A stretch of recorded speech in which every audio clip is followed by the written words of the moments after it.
Agence 16, la vidéo, vas-y, notre animation. Les Congolais, voici votre agence. Avec ingénieur Tonton Winga 16 mm. Papa, na Kevin, Agence 16, j'étais à Mila, Bazaboka, Tessa, Cocola, toujours imité mais jamais égal. 16 mm. 16 mm. 16 mm. 16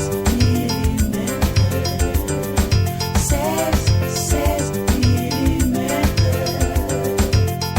Réalisation, clip vidéo, théâtre et cinéma, publicité, documentaire, magazine, reportage mariage, reportage d'aide et émission. 16 mm. 16 mm. Nous venons de participer à l'ouverture de la session ordinaire de septembre. Suivant le discours de la présidente de l'Assemblée nationale, comment analysez-vous ce discours? Est-ce que c'est vraiment... ça sera possible?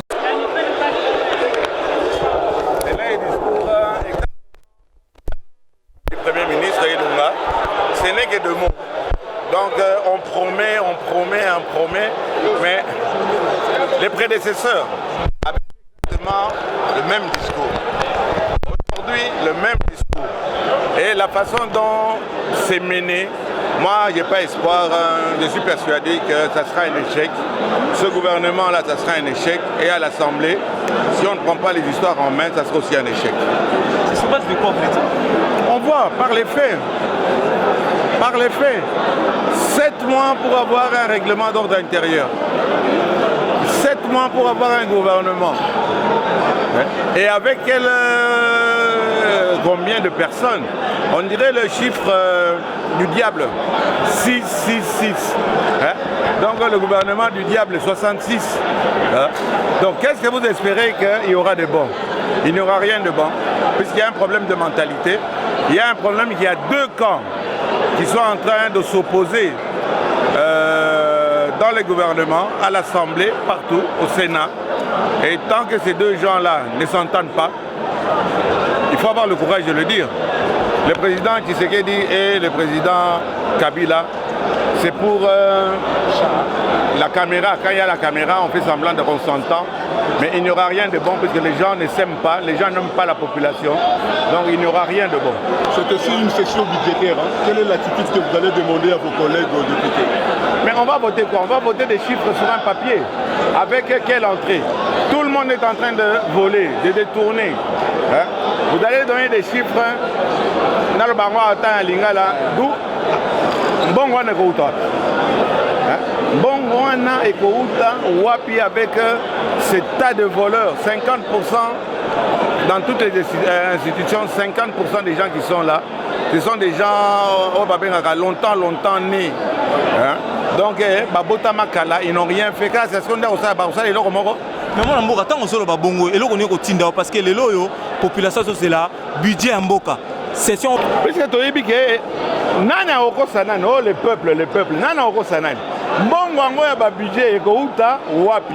Quand vous voyez déjà ce que coûte un gouvernement, ba vice-ministre, ba directeur de cabinet, ba député, national dans niveau ya Sénat, dans niveau ya provincial, ba mbongo wana nyonso ekouta wapi. Oyo baza koyiba bamiyibi bangi babangwalima natangi moto te na lui bangwalima bato wana nyonso yokazisike mbongo. On est en train de mentir. Tala eloko lokola le premier ministre wana sali rapport na ye asali programme na ye chiffre ata moko eza te. Quand il a parlé comme ça, j'ai vu un petit peu comme Bruno Tshibala. Bruno Tshibala avait promis la même chose, 0. L'autre, Sami Badibanga, avait promis la même chose, 0. Les peuples, il n'y aura rien. Parce que la plupart des gens qui sont là, Batouasika, pauvres, mbongo te baende kolukande mbongo. Oh ba déclarer ba bien na bango, ba bien ni ba déclarer. Oh zo banina okamatake akede apesa ba titre ba Bakombo, Yabanda Konaye, on fait passer le temps au peuple. Et nous, on est là. Moi, je suis pessimiste. On est là seulement pour dénoncer. Dénoncer. Encore dénoncer. Vous savez, on a assemblée pour dénoncer les valeurs. On peut seulement Talaga bato zoro bana bango hein parce que quand même bato zo ba yebinga na yeko lukanini eloko nini assemblée na kozwa ni salaire assemblée na zwa kango plus na kipaka makamanga babola na continuer de défendre babola car Nazali président ya babola est-ce que la fini moto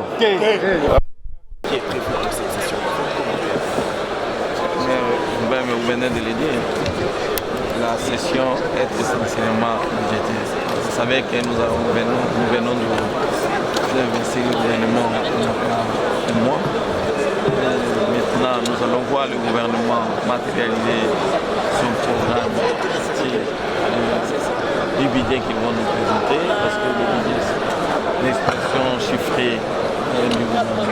Donc, j'ai beaucoup apprécié le discours président de l'Assemblée nationale parce qu'elle a démontré, vous le dire, que le député n'est pas un constructeur de fonds, ni c'est la tâche du gouvernement. Et c'est à nous de légiférer et de conclure. Et donc, je salue vraiment son discours et nous allons travailler pour le bien-être de la population. Merci.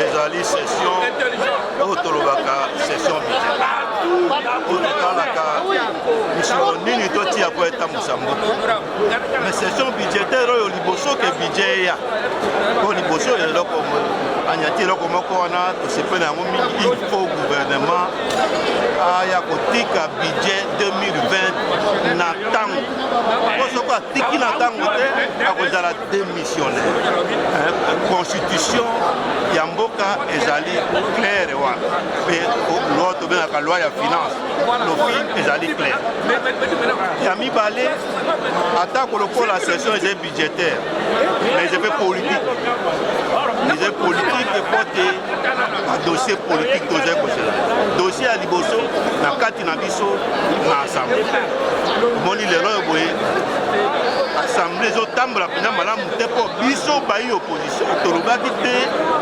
tokokoto te soki totosi mibeko oyo ezali na règlement intérieur na biso te mpe na mibeko ya mboka yango wana tobaki te tokokoto na présidence ya bakommission te na babiro ya commission mpe tokokota te na biro ya assemblée nationale tokokota bongo sikoyo boye mama présidente ya biso ya assemblée atandi maboko epai na biso nauti koyebisa esika tiko na nkombo ya bayi opposition te tokutana tozozela ye apesa biso moko ezalo ya assemblée tobanda kotipo mibeko atangi nyonso wana mobeko moko te ekosalema soki boyokani eza na kati na biso alors eloko ya motuya ya monene ya politiki ya liboso yango wana okola atande bino maboko bolinga kozonga na molongo mongo na baninga na bino ya majorité nauti koyebisa ye sikasikoyo te opposition nyonso oyo bazali awa bacharge ngai te namono ye mpo na bokutani oyo wana tozali kozela ayebisa biso ngonga na ntango eloko mosusu ya monene na ngambo ya politiki ezali etambuseli ya mboka mbala oyo boye biso bayi opposition na peuple nyonso bazali kosenga te gouvernement etambusa mboka na ndenge ya kobongisa mboka ezala makambo ya discours ya kokosaka bato démagogie lokola tomesei na yango te biso na mbato tozali koteni na sepeli mingi de maman présidente anyati certaine sikoa tolemba na ba discours na mboka oyo tokosala eloko moko esalemata ya suka na suka ono wana ezali makambo ya misolo ya mboka tolingi misolo ya mboka ezala esaelama na ndenge elongo bani mpo na intérêt ya bayi mboka ezala te ke bansu bazwaka misolo ya mboka batika na mabenga na bango yango wana mbo tokozala très dur na contrôle parlementaire mpo ndenge bozaka na 15 millions ekei oboye tout ça boye ekei mbala toni toyeba tina misolo wana mikei wapi po ezali misolo ya contribuable congolais nde ezala mama oyo aza na mboka ti oyo aza na Kinshasa ye nde aza komitungisa mpo na kopesa mwa pako mpo misolo wana ezala yango wana misolo oyo ye aza kopesa motoki na ye na ndenge mboka eza kobeba il faut toyeba ntina na yango esika nini eza kokende toyeba mpe banzela baza kosala nzela ekomi basala beboye nsima saa misato nzela ekufi alors il faut toyeba makambo wana nzela yango bayokanaka ndenge nini mbongo yango oyo bayebisaka biso bayokana bato basalaka nzela ndenge nini mpo na nini nzela ezala kaka ya usage unique makambo wana yango tobi ke session oyo boye ekosuka mpe na budget te ekozala mpe na agenda politique e agenda politique eza yango wana tokosengana bakonzi ya mboka te lokola bakanaki ezala be bongo oyo boye abebisi abuki mibeko alanda nzela esika oyo mobeko ebongisa mpo akende kovanda eza boloko bazongisa bo bazwaki misolo ya mboka bazongisa mpo na mbala oyo boye tokotika yango te tala na bokuse makanisi ya biso bayi opposition mpe makanisi ya peuple congolais na félicité maman présidente akende liboso epuis ye mpe asuka mpe na maloba te ye mpe asuka na maloba te ye mpe akende mpe na misala merci mingi mama na discours na ye ezali discours ya malamu mpenza discours ya malamu pamba te touti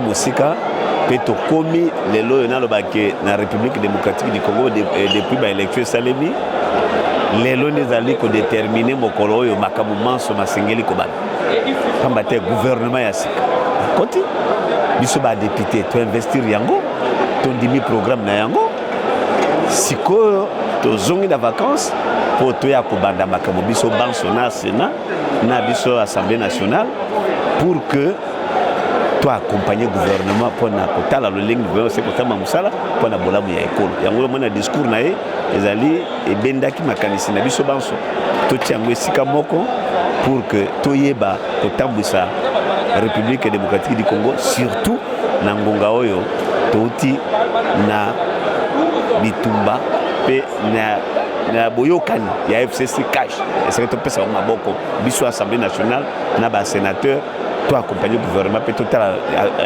avenir ya bani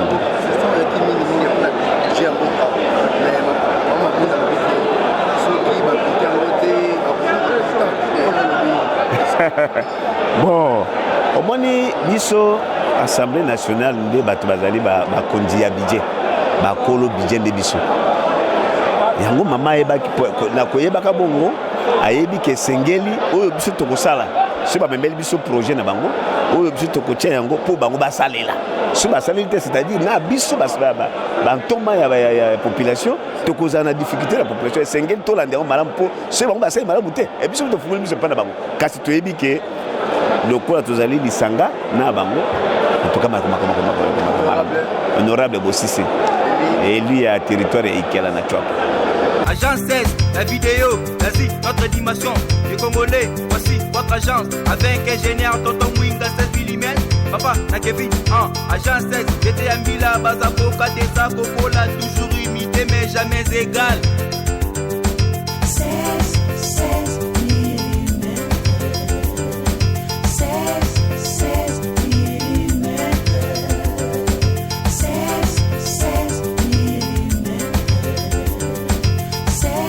16